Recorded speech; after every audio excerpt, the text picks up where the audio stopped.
শুভ সকাল বন্ধুরা। দেখো মেঘলা আকাশ, আরে তোমরা তো দেখতে পাচ্ছ গোকু রিম। এটা দিদি যে কলকাতায় গিয়েছিল, ওখান থেকে আমি ওকে বলেছিলাম যে পুনম দিদিকে বলবি আমার জন্য একটা জিনিস নিয়ে আসতে। আমি তো পুনম দিদি কিশোরকে কিনে দিয়েছে, দেখো আমি নিয়ে গোকু। যাইনি, আমাকে নিয়ে যায়নি জন্য আমার জন্য এইটা নিয়েছি। আর কত মেঘলা আকাশ, ওই দিকটা এই দিকটা, এই দিকটা মেঘ হয়নি, ওই দিকটা এদিকটা ওই দিকটা সামনেটা একটু ভালোই আছে। হ্যাঁ, মেঘ দেখো চারিদিকেই করেছে পাখিটা কিশোর। কোথায় বসেছে, কোথায় পাখি? এই যে পতাকাটার ওপর। হ্যাঁ, এই যে এখানে একটা উপরে পাখি আছে, এই গেরুয়া পতাকাটার উপরে। আর কি হাওয়া ছাদে! কিশোরের চুলগুলো দেখো, কিশোর চুল দেখাও বন্ধুদের। কিশোরের চুলগুলো উড়ে যাচ্ছে পুরো।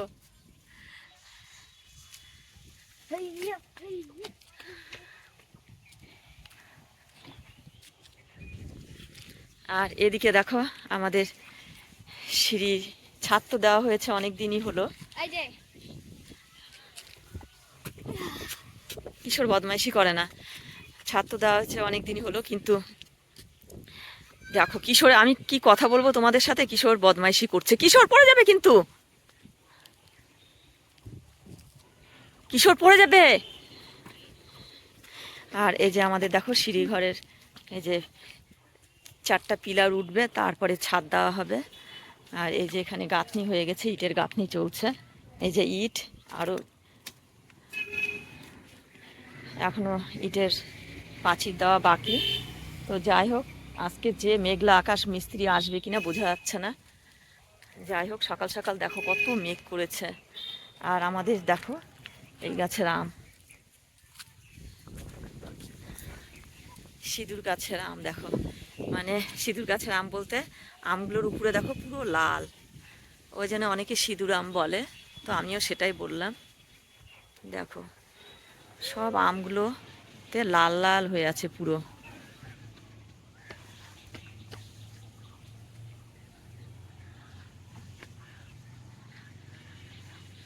আর কাঁঠাল দেখো কত উপরে, নিচে তো তোমাদের দেখাই আমি। এই যে নিচেও দেখো কত কাঁঠাল, স্নান মানে হয়ে গেছে। অনেক কাঁঠাল ধরেছে এবার, আমও ভালোই ধরেছে। আর ওই যে আমার ছোট্ট সবজি বাগান দেখো ছাদ থেকে কেমন লাগছে দেখতে।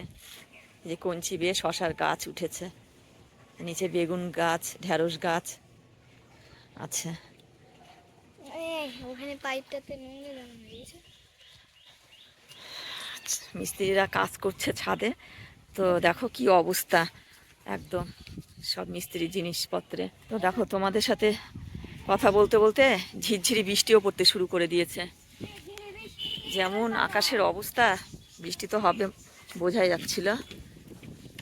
তো কিশোর দেখো নিচে নামছে এখন। কিশোর ওইদিকে যায় না, পড়ে যাবে। কিশোর কথাই শোনে না। আর এত হাওয়া হচ্ছে ছাদে, গাছগুলো দেখলেই বুঝতে পারবে কেমন নড়ছে গাছ।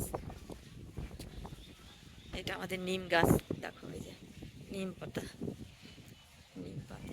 আর কিশোর চলে গেল, তো চলো আমিও চলে যাই।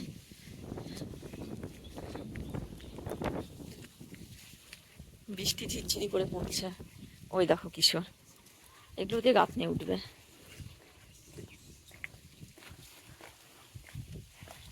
এগুলো সিঁড়ি ঘরের এই যে গাঁথনি, এদিকটা কমপ্লিট, এখনো অনেকটা বাকি আছে।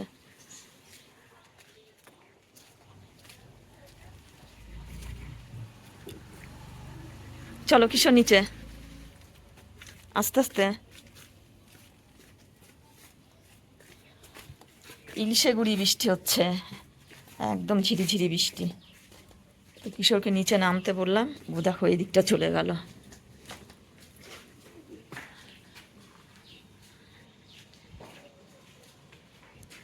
ছাদের একদম কি অবস্থা, মিস্ত্রিরা দেখো কত কি রেখেছে এখানে। কিশোর পড়ে যাবে, কিশোর কথাই শোনে না দেখো। আর ওইদিকে ঐশীদেরও ছাদের কাজ চলছে দেখো, অনেকটা ঐশীদেরও গাঁথনি উঠে গেছে। তো আবার পরে আসছি বন্ধুরা। আর এই দেখো কিশোরের কাজ, কিশোর কত কাজ শিখে গেছে দেখো। কিশোর মুখে কি আবার বলো বন্ধুদের।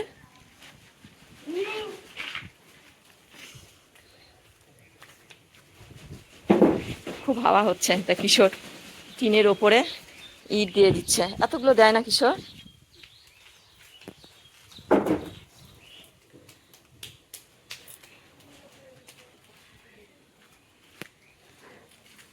কি হাওয়া হচ্ছে দেখো, পলিথিনগুলো নড়ছে কি। ইস, অত ইট দিতে হবে না কিশোর। ও ভাবছে হাওয়ায় যদি টিনটা উড়ে নিচে চলে যায়।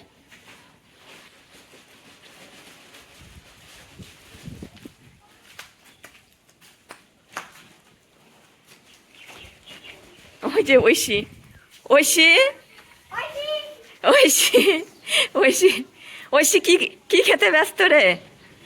Maggi Maggi Maggi, Oishi Maggi খেতে ব্যস্ত।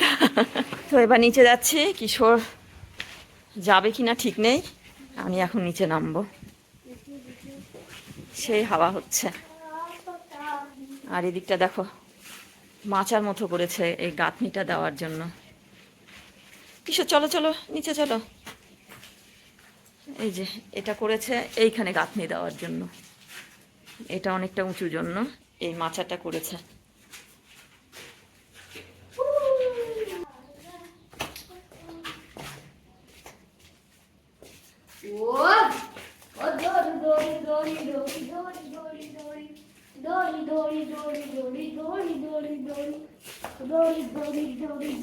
তো ছাদের ছোট্ট ব্লগটা এখানে শেষ করলাম। টাটা বাই বাই বন্ধুরা।